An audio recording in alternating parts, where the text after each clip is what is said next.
Como a maioria já esperava, o City amassou o Fluminense na final e saiu com o título inédito. Porém, algo que acabou roubando a cena foi a confusão após o apito final, quando vimos o polêmico Felipe Melo já estava indo pra cima de Jack Grealish e o lateral Walker tentando intervir. A maioria não entendeu nada porque foi tudo muito rápido, mas após o jogo, Felipe Melo, Marcelo e John Arias rasgaram o verbo revelando as provocações do ponto inglês do Manchester City. Fica aí até o final que nós vamos te mostrar as palavras de cada um sobre isso e eu vou querer saber a sua opinião sobre toda essa polêmica. Bom, ambos acusaram o Grealish de ficar falando olé após o quarto gol e provocando os jogadores do Fluminense. Se liga aí nas palavras dos três.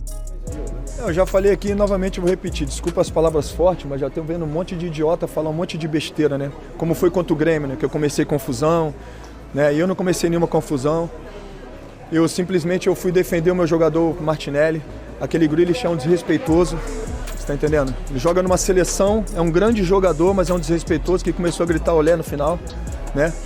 E claro, os nossos jogadores ficaram todos eles irritados. E quando acabou o jogo, o Grealish, ele escolheu um atleta menor, ele foi em cima do Martinelli, né? E quando ele viu o Felipe Melo chegando, ele começou a se fazer de vítima. Eu acho o seguinte, nós tivemos essa temporada grandes jogos, né? Assim, nós vencemos por 10-0 na Sul-Americana, né? Na temporada passada, e sempre respeitamos muito. Nós vencemos o nosso maior rival esse ano por 4 gols a 1, e nós sempre respeitamos. Nós vencemos por 5, um dos maiores clubes que tem no mundo, que é o River, e nós sempre respeitamos. Nós vencemos o Boca Juniors na final do campeonato e nós sempre respeitamos. Então o mínimo que tem que fazer é respeitar. Agora, se de repente é uma má influência, sei lá, fazer o que eu fiz, defender os meus companheiros, defender a minha instituição, eu vou fazer isso para sempre. Ninguém vai faltar o respeito com a instituição que eu estou trabalhando, nesse caso o Fluminense. Ninguém vai faltar o respeito com os meus atletas e ninguém vai cantar de galo para cima dos meus atletas, não. Foi isso que aconteceu. O que ele fez com o Martinelli? Bom, quando acabou o jogo, ele foi pra cima do Martinelli. Ele escolheu um pequenininho e tava passando o Martinelli, mais ou menos ele falando com o Martinelli testa a testa. E eu fui pra cima dele. Eu empurrei, o Walker chegou por trás, pro lado, assim, e me empurrou também. E eu fui pra cima deles, eu fui defender um companheiro meu. Mais uma vez vencer essa competição. Você que já é especialista nisso, fica, né, principalmente aquela vontade de quero mais na sua vida, mesmo nessa etapa de carreira? Sim, fica sempre. Mas assim, a gente fez uma temporada maravilhosa. Estou muito feliz de trazer o nome do Fluminense para uma competição tão grande como essa. A gente jogou de igual para igual. Infelizmente o resultado não diz o que a gente jogou. E a gente entende perfeitamente que a gente morreu atirando. E é isso que a gente queria fazer. Sabia que jogar contra o City era muito difícil, muita gente secando, muita gente contra. Mas é super normal, mas a gente não perdeu a nossa essência. A gente botou a cara, o peito para fora para jogar contra eles. E estou muito feliz de poder, como eu falei, botar o nome do Fluminense no lugar mais alto da prateleira. E ali no final, o Arias chegou a dizer aqui que o Grealish não mandou muito bem. Você, com toda a sua experiência internacional, vale esse olé no final?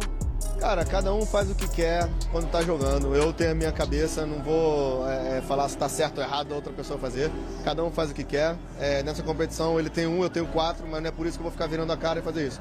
Então, eu sei o quanto é difícil chegar numa competição dessa, tanto no Real Madrid como no Fluminense. Eu ganhei 4 títulos desse e cheguei numa final com o Fluminense. Então, as pessoas fazem o que querem, não tem problema nenhum. O jogo é jogado dentro de campo.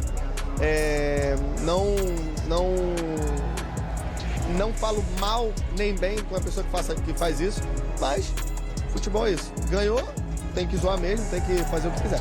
E o Diniz, ele falou, vamos pra cima, manter nosso estilo mesmo, e teve posse de bola e a torcida aplaudiu mesmo com a derrota. Sim, a gente sabe que a gente teve... Esse é o jogo número 72, eu acho, né, da temporada. Isso não quer dizer muita coisa, mas eles jogaram 30 e a gente chega no final da temporada e mentalmente também saturado. Eu acho que é super normal você jogar um jogo desse calibre e tá nervoso e tem essas coisas, mas a gente tentou jogar de igual para igual. Estou muito orgulhoso do Fluminense, muito orgulhoso da torcida também que compareceu, torcida que não pôde comparecer, sempre dando apoio pra gente. A gente está muito feliz de pelo menos ter tentado e ter dado a cara para jogar um jogo assim. Aquele gol no início, as falhas, podemos dizer, defensivas ali prejudicaram a equipe? Exatamente, quando você faz uma pergunta dessa falando da falha defensiva, você compromete o Marcelo, o Nino, o Samuel, o Felipe Melo e o Fábio. Mas a gente sabe que o futebol não é só isso, porque quando faz gol também parece que a gente não participou, mas muitas vezes os gols a gente participa sempre. E falar que uma falha defensiva, pode cair no nosso colo, não tem problema, a gente está acostumado. Obrigada, Marcos. Cara, eu acho que você tem que ser homem quando ganha, você tem que ser homem quando perde. Infelizmente, Grealish não foi hoje, porque o cara, no momento, eu estava perto, no momento do quarto gol, começou a falar ole, na hora que os caras fizeram o quarto gol, e começou a suar a gente, sabe? Aí você tem que aprender também a ser um bom vencedor, sabe? Porque você não se pode empolgar do jeito que ele se empolgou. Então eu acho que fui desrespeitoso para nós, e claramente você está no jogo, você está com as emoções a flor de piel, e claramente que você reage, alguns reagem de uma forma diferente, mas o cara foi irrespeitoso mesmo.